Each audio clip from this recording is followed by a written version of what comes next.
Random House Audio presents The Informationist by Taylor Stevens. Read for you by Hilary Huber. Prologue. West Central Africa, 4 years ago. This is where he would die. On the ground, palms flat to the earth, fighting against thirst and the urge to drink from a mud-filled puddle.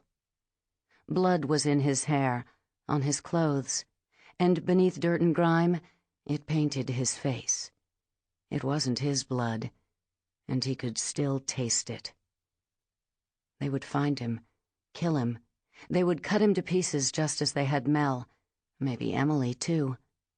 He ached to know that she was still alive, and heard only the quiet noise of the deep forest broken by the strike of machetes against foliage. Filtered light escaped the rainforest's canopy, playing tricks with shadows. The sound of the blades carried long in the stillness, bouncing, making it difficult to gauge direction. Even if he did escape his pursuers, he wouldn't survive a night in the jungle.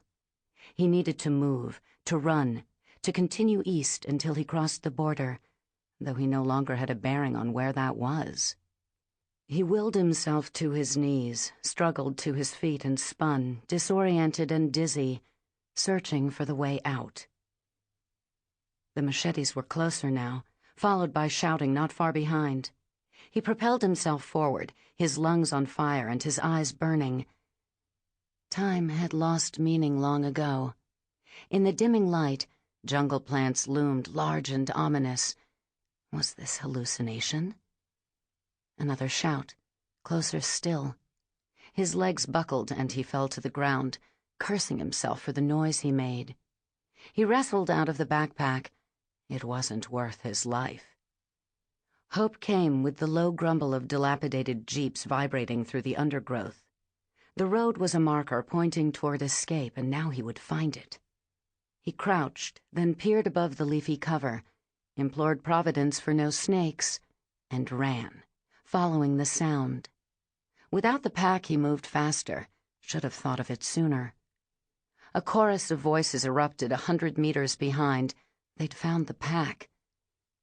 Carry on your body what you cannot afford to lose. Wise advice from a cousin who had spent time in this God-forsaken wilderness. He had bought time, minutes, maybe his life, by dumping it. There was a shaft of light 20 meters ahead. Instinctively he moved toward it. It wasn't the road, but a village, small and silent. He scanned the deserted scene for the one thing he wanted more than all else, and found it in a corroded oil barrel. An assortment of water insects made their home along the surface, and mosquito larvae skirted about the bottom like miniature mermaids. He drank greedily, risking what disease the barrel had to offer. If he was lucky, it would be curable. A jeep drew nearer, and he retreated to the shadows and lay hidden within the foliage. Soldiers spilled from the vehicle and spread between the baked mud structures, shattering slatted doors and windows before leaving. He understood now why the village was deserted. Another 15 minutes until total darkness. He followed along the edge of the village track to the road, listening intently. The jeeps were gone, and for a moment there was no sound of his pursuers. He stepped from cover onto the main strip and heard Emily yell his name. She was far down the road, running, stumbling, soldiers close behind. They hit her, and she crumpled like a rag doll. He stood in shock, trembling, and in the darkness watched the machetes fall, glinting in the moonlight. He wanted to scream. He wanted to kill to protect her. Instead, he turned east, toward the checkpoint less than 20 meters away, and ran. Chapter 1. Ankara, Turkey. Vanessa Michael Munroe inhaled, slow and measured, focused entirely on the curb of the street opposite. She'd timed the motorcade from Balgat to the edges of Kizilei Square and stood now motionless, watching from a shadowed notch while the target group exited the vehicles and progressed down a wide, shallow stairwell. 2 men, 5 women, 4 bodyguards. A few more minutes and the mark would arrive.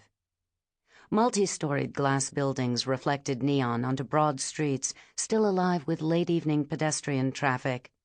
Bodies brushed past, seemingly unaware of her presence or of how her eyes tracked movement in the dark. She glanced at her watch. A Mercedes pulled to a stop across the way, and she straightened as the solitary figure stepped from the back seat. He walked casually toward the entrance, and when he was fully out of sight, she followed, down the stairwell to the Anatolia, private of all private clubs, Ankare's holy of holies, where together the wealthy and powerful fattened the cogs of democracy. At the door, she flashed the business card that had taken 2 weeks of greased palms and clandestine meetings to acquire. In acknowledgement, the doorman nodded and said, "Sir." Munroe replied with a nod, slipped a knot of cash into his hand, and entered into the din of smoke and music. She moved beyond the hive of secluded booths, past the bar with its half-filled line of stools, through the corridor that led to the restrooms, and finally the staff-only door. Inside was not much more than a closet, and here she shed the Armani suit, the Italian shoes, and the trappings of the male persona. It was unfortunate that she was known as a man to the contact she'd used to gain access, when tonight of all nights she needed to be 100% woman. From her chest, she shrugged down the sheath that would function as a figure-hugging dress, and slid thin lacy sandals from the lining of the jacket onto her feet. She pulled a mini clutch from the suit pocket, and then, checking that the hallway was empty, stepped into the restroom to finish the transformation with makeup and hair.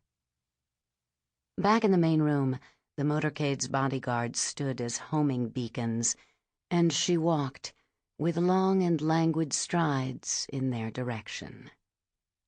Time slowed. 4 seconds. 4 seconds of direct eye contact with the mark, and then the slightest hint of a smile as she averted her eyes and continued past. She placed herself at the end of the bar, alone, face turned away, body turned toward him, ordered a drink, and demurely toying with the chained medallion at her throat, she waited. This final step and the job would be complete. She'd estimated 10 minutes, but the invitation to join the party came within 3.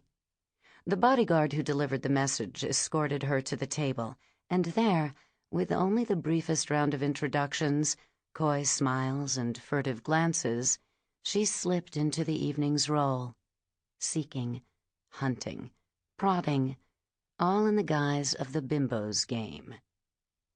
The charade lasted into the early morning, when, having gotten what she wanted, she pleaded exhaustion and excused herself from the group. The mark followed her from the club to the street and, in the glow of the neon lights, offered a ride that she declined with a smile. He called for his car, and as she began to walk away, he came after her, fingers gripping her arm.